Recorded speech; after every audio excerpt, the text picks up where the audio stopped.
Et la communauté énergie, en fait, elle a été créée pour répondre à un besoin de nos entrepreneurs du secteur. Donc on a aujourd'hui près de 400 adhérents à notre communauté. Notre communauté a été conçue avec le Var, puisque c'est une communauté partagée, donc Alpes-Maritimes et Var, avec un comité de pilotage qui regroupe des industriels des deux départements.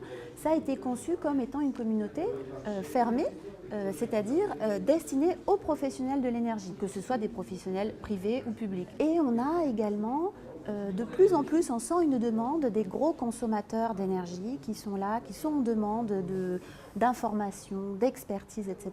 Donc la communauté à l'origine n'est pas destinée à ce type de personnes-là, mais c'est peut-être quelque chose qu'on pourrait envisager pour répondre à cette demande. Sur notre communauté, on trouve beaucoup d'informations. Il y a énormément d'informations sur le secteur de l'énergie, en fait, que vous pouvez trouver dans la presse généraliste, la presse spécialisée évidemment.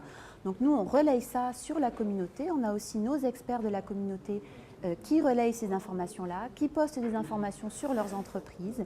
On a aussi un agenda, les événements importants, que ce soit dans le département, la région ou aussi plus largement, qui peuvent les intéresser. Et puis on a eu une demande là récemment, puisqu'on a 400 adhérents, c'est très bien, mais des échanges uniquement virtuels, ça commence on atteint un peu les limites de l'exercice, donc il faut aussi du concret, il faut aussi des rencontres physiques. Donc là, notre comité de pilotage nous a demandé de mettre en place peut-être un business meeting ou speed business meeting. Donc c'est quelque chose qu'il faut mettre en place. En tout cas, ça répond à une demande. Donc c'est quelque chose qu'on considère et qu'on va sans doute faire pendant l'hiver. Et certainement, il y a du business à faire pour nos entrepreneurs. Je suis, depuis que j'ai créé ma société en 2010, au sein d'Ecobiz, car il s'agit effectivement d'une communauté, avant que la communauté énergie soit créée, effectivement d'une communauté avant tout d'entrepreneurs, donc dans différentes filières. Ça permet d'échanger effectivement des bonnes idées, des bonnes pratiques. Ça permet également de faire du relationnel, de rencontrer effectivement d'autres acteurs du monde de l'entrepreneuriat. Voilà, et de ne pas se sentir seul effectivement quand on débute.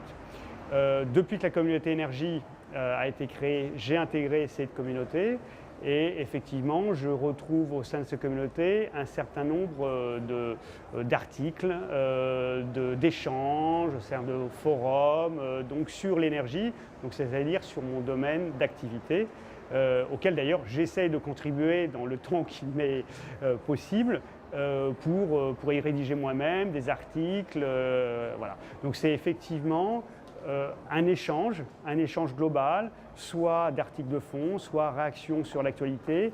Mais ce qui est intéressant par rapport à ce qu'on peut trouver comme informations sur Internet qui sont importantes, c'est qu'on trouve des informations locales, donc liées au département des Alpes-Maritimes spécifiquement.